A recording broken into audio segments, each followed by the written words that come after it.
Ben Gurion Airport, the deportation holding area.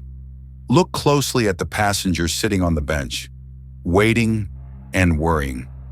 That old man looking up to heaven, that is Abraham, the man with the crown bearing his face in his hands. That is King David. They decided to come and settle in Israel under the law of return, but now they are stuck in immigration limbo. The border control just flagged them as questionable origin. Entry denied. Why? Because according to modern rules, the founders of our nation are not Jewish enough. Let's open their files. Case file number 1. Abraham. First on the list is Abraham, the father of the nation. Let's look at his application. Place of birth, Ur of the Chaldeans. That is southern Mesopotamia, modern-day Iraq. Parents' nationality. His father, Terah, wasn't just a pagan. The book of Joshua states clearly, they served other gods. Furthermore, ancient sources claim Abraham's father actually owned a shop selling idols. So Abraham grew up in a house full of statues. There were no Jewish women back then. His mother was a local Babylonian. And who converted Abraham? There was no rabbinate, no Beit Din. The great Maimonides writes, Abraham figured it out by his own mind. From the perspective of modern bureaucracy, he is a self-proclaimed Jew. He converted himself. Today, no rabbinical court would accept such a do-it-yourself conversion. Abraham denied. The mother issue. But maybe the problem isn't the fathers. Today we have an ironclad rule. Jewishness is passed down by the mother. If the mother isn't Jewish, the children are not Jewish. Period. Let's look at the wives of our greatest leaders. Case file number 2. Joseph, the righteous man who saved Egypt and his family from starvation. Who does he marry? Pharaoh gives him Asenath. The Bible specifies she is the daughter of Potiphar, the priest of On. Joseph is married to a pure-blooded Egyptian, the daughter of a pagan high priest. They have 2 sons, Ephraim and Manasseh. We bless our children by their names every Sabbath.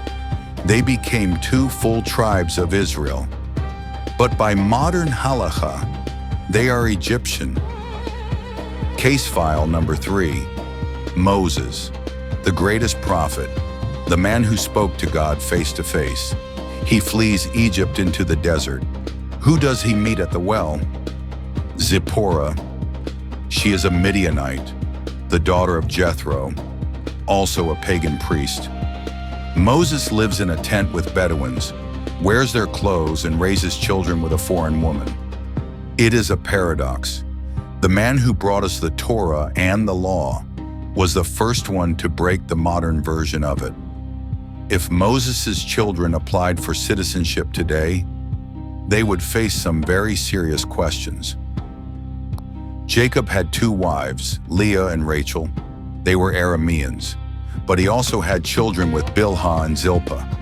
The Bible defines them as shifchat. That does not mean wives. That means slave girls. Dan, Naphtali, Gad, Asher. 4 of the 12 tribes were born to women who were legal property. Slaves do not have legal standing to convert. They have no civil rights. By strict Halachic standards, the status of a child follows the mother. If the mother is a Gentile slave, the child is a slave. That means 1/3 of the tribes of Israel, the very founders of our history, would technically be refused citizenship today. Case number 5. The King David. The Messiah must come from his line, but his bloodline carries a permanent legal stain. His great-grandmother was Ruth. Ruth was a Moabite. The law in Deuteronomy 23 is explicit. A Moabite shall not enter the assembly of the Lord forever. Not for 10 generations, forever.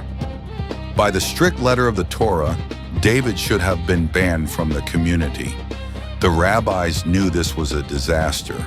So centuries later, the Talmud created a loophole.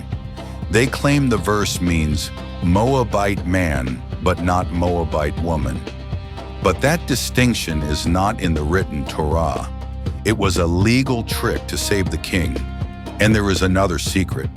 The Bible lists the mothers of almost every major figure. But David's mother? The Torah never mentions her name. Not once.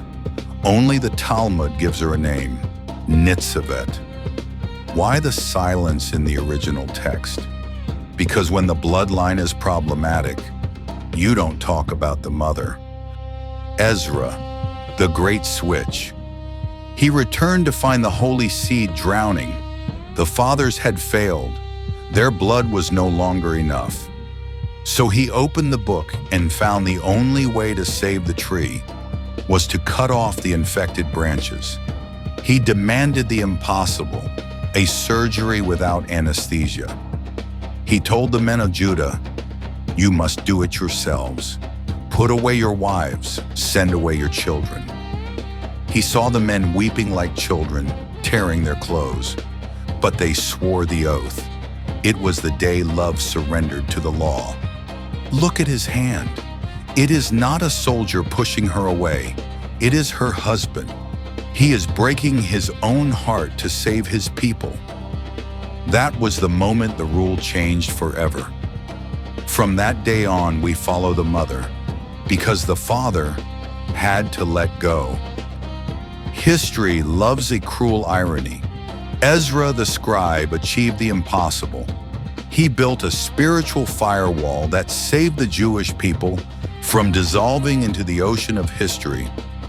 He drew a hard line in the sand, a strict law of blood to stop the assimilation. But hidden inside this salvation is a massive paradox. If we look back to the very beginning, the founding fathers simply do not fit the mold. Abraham's wives, King David's great-grandmother, Ruth the Moabitess. By the strict standards created to save the nation, their lineage would be questionable. And here is the ultimate twist. Yes, under Ezra's law, Abraham and King David might not make it past border control today. But it is only because of that law that the border exists at all.